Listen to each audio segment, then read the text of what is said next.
अस्सलाम वालेकुम। मैं 5वीं जमात की उर्दू की टीचर आपसे मुखातिब हूँ। बच्चों, आज मैं आपको ख़त, दरख्वास्त और मज़मून लिखने का तरीका बताऊँगी। बच्चों, खतूत आम तौर पर रिश्तेदारों और दोस्तों के नाम लिखे जाते हैं। ये किसी ख़ास मौजू पर भी होते हैं और सिर्फ़ खैरियत के भी। इसमें नसीहत भी हो सकती है और किसी ख़ास वाक़या की इत्तला भी दी जा सकती है। सबसे पहले आप अपनी कॉपी में हाशिया खींचेंगे। उसके बाद तारीख़, ख़त की हेडिंग, दादा जान के नाम हज की मुबारकबाद देने के लिए ख़त लिखिए। ख़त लिखने के लिए सबसे पहले भेजने वाले का पता और तारीख़ लिखते हैं। मार्जिन लाइन के साथ आप लिखेंगे मकान नंबर 334, सक्ता, इस निशान को सक्ता कहते हैं। अगली लाइन में लियाकताबाद नंबर 3, सक्ता। अगली लाइन में लिखेंगे कराची, वक्फ़ा ताम, मौरख़ा यानी तारीख़, जिस तारीख़ में आप ख़त लिख रहे हैं वो तारीख़ लिखेंगे। इसके बाद एक लाइन छोड़कर लाइन के दरमियान में लिखेंगे जिसे आप ख़त लिख रहे हैं उसे मुखातिब करेंगे, प्यारे दादा जान। अगली लाइन में लिखेंगे अस्सलामु अलैकुम। इसके बाद ये निशान, इसे इस्तेजाबिया या निदाया भी कहते हैं। इसके बाद मार्जिन लाइन के कुछ फासले के बाद आप पैराग्राफ शुरू करेंगे। उम्मीद है कि आप खैरियत से होंगे।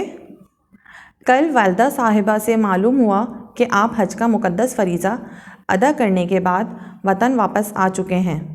मैं आपको इस मुक़द्दस फ़रीज़े की अदायगी और हरमैन की ज़ियारत पर मुबारकबाद पेश करती या करता हूँ। लड़की हैं तो करती हूँ और लड़के हैं तो करता हूँ। मुझे खुशी है कि अल्लाह ताला ने आपको अपने घर की ज़ियारत नसीब फरमाई।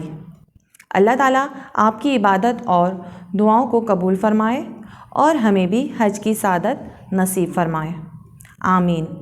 फिर इसके बाद दूसरा पैराग्राफ आप उसी तरीके से शुरू करेंगे। मार्जिन लाइन के बाद कुछ फासले के बाद आप लिखेंगे अगले हफ्ते चंद दिनों के लिए घर आऊँगा या गी, तो आपसे तफसील से हज के बारे में सुनूँगा या गी। फिर आप अगली लाइन में लिखेंगे घर में सबको सलाम। फिर बाएं जानिब इख्तिताम यानी कि फ़क्त, आपका पोता या आपकी पोती। इसके बाद जिसने ख़त लिखा है वो अपना नाम लिखेंगे, जैसे मैंने लिखा है उस्मान या मरियम। बच्चों, दरख्वास्त हम इजाज़त लेने के लिए लिखते हैं। ये स्कूल के प्रिंसिपल के नाम भी हो सकती है और किसी ओहदेदार के नाम भी। दरख्वास्त में इजाज़त तलब की जाती है या किसी काम की तरफ तवज्जो दिलाई जाती है। दरख्वास्त लिखने के लिए सबसे पहले आप तारीख़, दरख्वास्त की हेडिंग, फिर सवाल है काउंसलर के नाम, इलाके की सफाई की दरख्वास्त लिखिए। सबसे पहले आप बख़िदमत जनाब काउंसलर साहब, ये लाइन के दरमियान में लिखेंगे। इसके बाद सक्ता, फिर अगली लाइन में लिखेंगे बल्दिया उज़्मा, सक्ता। उसकी अगली लाइन में लिखेंगे कराची, वक्फ़ा ताम। इसके बाद एक लाइन छोड़कर मार्जिन लाइन के साथ लिखेंगे आप जनाबे आली, और इसके बाद है इस्तेजाबिया का निशान। इसके बाद इसी की अगली लाइन से आप मार्जिन लाइन के कुछ फासले के बाद यानी कि इसके नीचे गुजारिश ये है कि हम लियाकताबाद नंबर 4 के रिहायशी हैं।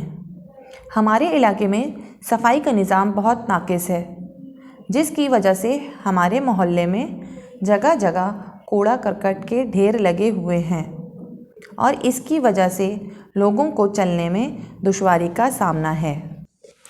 लिहाजा आपसे गुजारिश है कि इस मसले की तरफ तवज्जो फरमाएं और जल्द अज जल्द सफाई का इंतज़ाम करवाएं।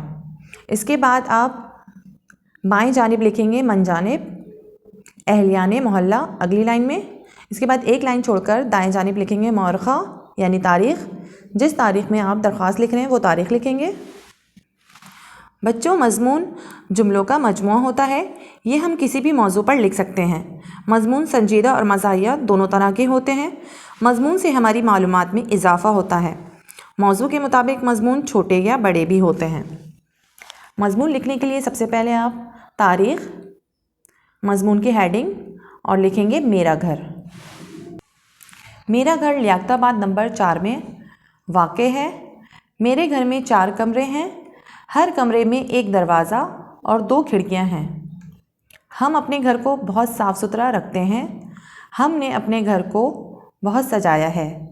हमारे घर में एक बड़ा सहन है जिसमें क्यारियाँ बनी हुई हैं और इसमें तरह तरह के पौधे लगे हुए हैं।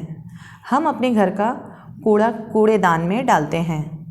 मेरे घर में अम्मी, अब्बू, बहन, भाई और दादा दादी रहते हैं। हम अपने बड़ों की बहुत इज़्ज़त करते हैं और इनका कहना मानते हैं। हम आपस में एक दूसरे से मोहब्बत करते हैं। मुझे मेरा घर बहुत अच्छा लगता है। उम्मीद है कि ये तमाम काम आपको समझ में आ गया होगा। ये काम आप निहायत सफाई के साथ अपनी क्लास वर्क कॉपी में करेंगे। अगले लेक्चर तक के लिए अल्लाह हाफ़िज़।